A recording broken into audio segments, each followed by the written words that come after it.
Hi everyone, Dorothy here from Portola Del Sol. So today I'm going to be talking about how to make an easy and healthy pot pie. It is really simple, and you can use it in the air fryer and an oven as well. So the ingredients that you are going to be needing today, and when I tell you super easy, this is something that you can make. Say you get off of work and you really don't want to have to make something that's going to take long. These are pre-made already chicken pot pie, pub style pot pies in a can. These are healthy. You have 16 grams of protein in it. It's already seasoned. I use 2. You're still gonna season it: salt, pepper,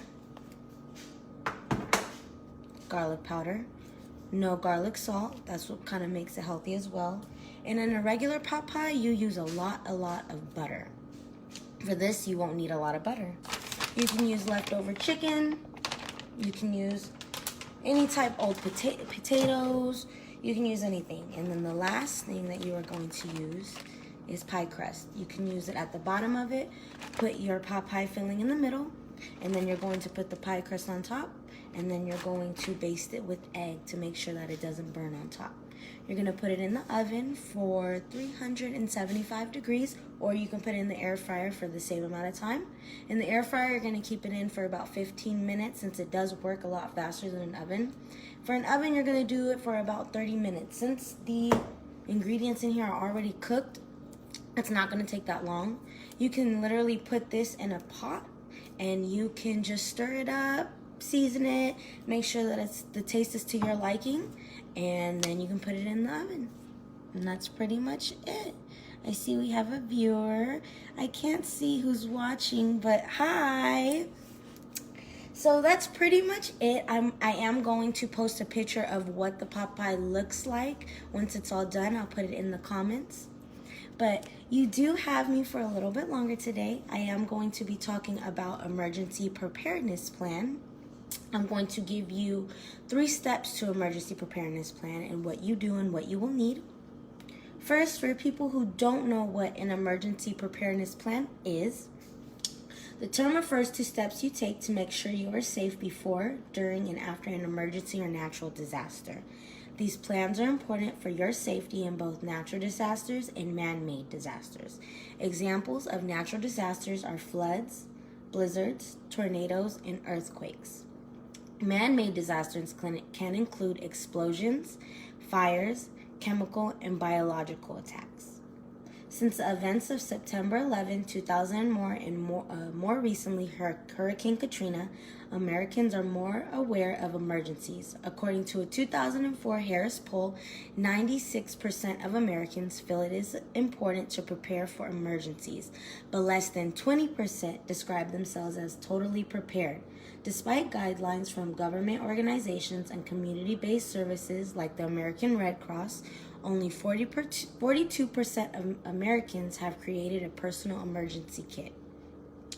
People with disabilities may be especially vulnerable during and after emergencies. In an emergency, many systems you rely on may not function as well as they usually do.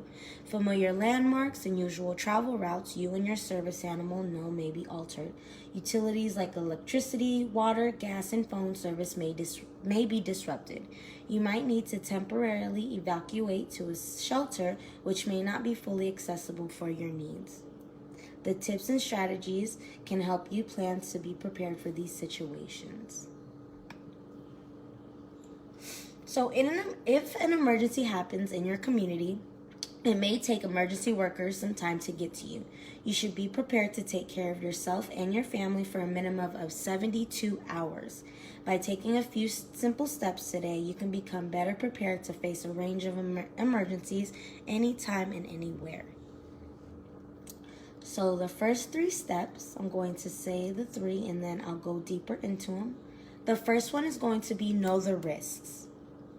Second is going to be make a plan.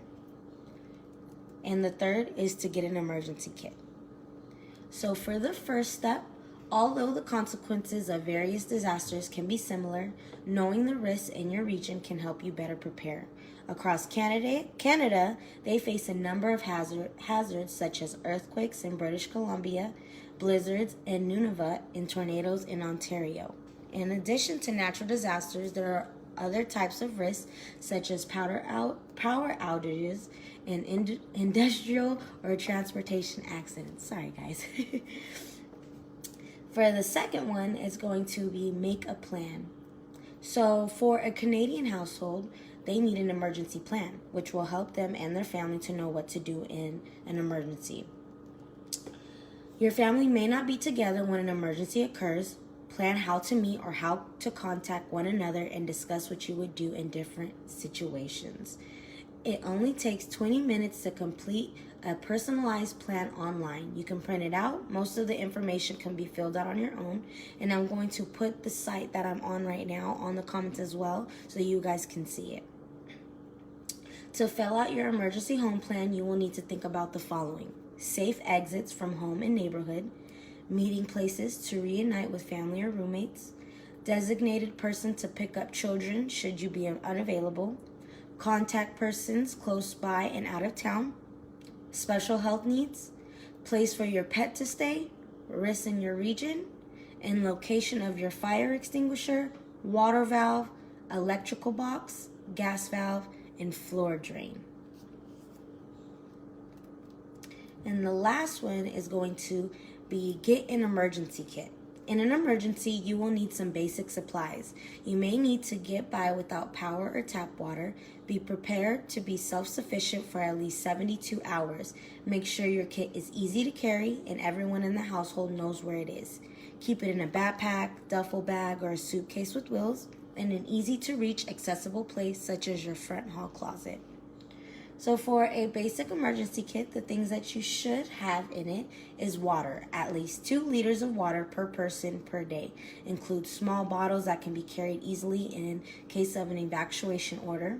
Food that won't spoil, such as canned food, energy bars, and dried food. Replace food and water once a year. Manual can opener, a wind-up or battery-powered flashlight and extra batteries, a wind-up and battery-powered radio and extra batteries, first aid kit, extra keys to your car and your house, some cash and smaller bills such as $10 bills and change for payphones, a copy of your emergency plan and contact information, special items such as prescription medication, infant formula, equipment for people with disabilities or food, water and medication for your pets or service animals. A tip that they did put down is keep a corded phone in your home, as most cordless phones will not work during a power outage. Some additional items that you should use are 2 additional liters of water per person per day for cooking and cleaning, candles and matches or a lighter. Place candles in a sturdy container and do not burn unattended.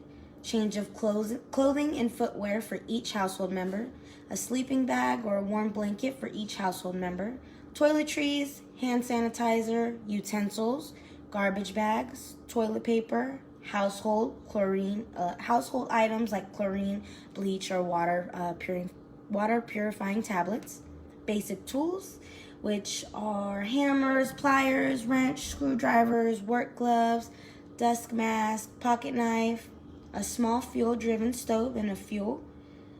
Follow manufacturer's directions and stores properly. A whistle in case you need to attract attention. Check your kit twice a year to ensure contents are up to date and restock as needed.